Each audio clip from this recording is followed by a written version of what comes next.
Bapak Ibu yang dirahmati oleh Allah, saya mengimani surat Al-Fatihah ini menjadi konsep dasar saya untuk bagaimana membangun dakwah selama 27 tahun di Irian.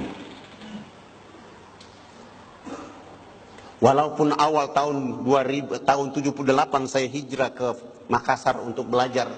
Di saat itu banyak orang mencurigai bahwa saya bukan muslim, tapi berusaha untuk tampil dengan tenang menyampaikan kepada mereka bahwa saya adalah seorang muslim dari Irian.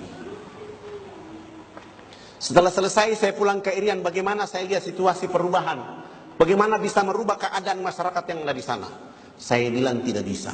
Jalan satu-satu untuk kita merubah keadaan itu adalah dakwah harus menyentuh masyarakat yang ada di pedalaman.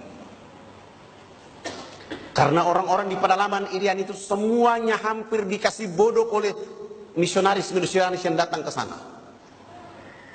Sehingga saya mencoba untuk melakukan dakwah dengan plot, dengan peta untuk wilayah pegunungan, wilayah asmat, wilayah sungai. Saya bisa menggunakan teori menggunakan sabun mandi. Kenapa saya menggunakan sabun mandi? Karena saudara-saudara kita di pegunungan itu, di sungai-sungai itu, di lembah-lembah itu diajarkan misionaris bahwa tidak boleh mandi menggunakan air bersih. Mereka boleh mandi tapi dengan menggunakan lemak babi. Daging babinya dia bakar, dia tampung. Sesudah itu mereka habis makan itu daging babi, mereka berpesta untuk menggosok tubuh badannya dengan minyak atau lemak babi.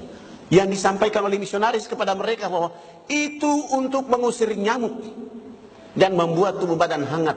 Padahal itu adalah membunuh karakter pemikiran mereka menjadi manusia. Sudah mandi pakai lemak babi, mereka juga dilarang tidak boleh berpakaian. Koteka itu menjadi pakaian mereka yang harus dijaga, dirawat dalam rangka membangun kebudayaan masyarakat di negeri itu. Padahal di tengah-tengah hutan itu karena tidak ada pakaian, orang menggunakan sayur labu dan rumput menjadi pakaian mereka. Sudah telanjang, mandi pakai lemak babi, orang asing itu bawa minuman keras masuk ke pedalaman Irian, kasih minum saudara-saudara kita. Mereka minum, mereka mabuk, ada yang teler dan tidur dengan babi dalam kandang. Ada ibu-ibu kita yang melahirkan di sana seperti binatang yang beranak di bawah pohon. Begitu bayinya keluar rahimnya untuk memutuskan ari-ari dengan bayi itu, mereka menggunakan ujung batu yang tajam.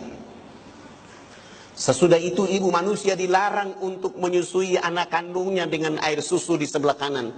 Dia hanya boleh menetes anak kandung dengan air susu di sebelah kiri. Sementara air susu di sebelah kanan dipakai untuk menetes anak babi. Saya bilang, saya mulai pelajari kenapa hal ini terjadi.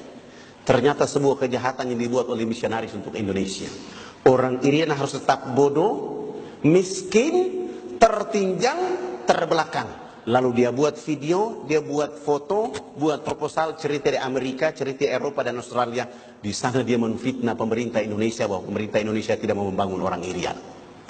Di sisi lain setelah didapatkan uang dari sana, dia bawa masuk ke pedalaman, buat LSM, agar LSM ini mengawasi TNI, mengawasi polisi, memfitnah mereka bahwa mereka membunuh orang, mereka membuat kekacauan. Di sisi lain dia mulai mengajarkan pembunuhan untuk membuat mereka benci kepada Republik Indonesia. Saya bilang ini tidak ada cara lain untuk merubah keadaan ini. Dan tidak ada agama lain yang bisa merubah keadaan ini kecuali konsep dakwah dari Rasulullah Muhammad SAW. Sebagaimana Allah berfirman, A'udzubillahi minasyaitonirrajim. Ud'u ila fi sabili rabbika bil hikmah wal mau'izatil hasanah wajadilhum billati hi ahsan. Saya mentadaburi ayat ini, serulah manusia ke dalam agamamu, ajaklah manusia ke dalam agamamu, agama Tuhanmu dengan arif, bijaksana, penuh hikmah.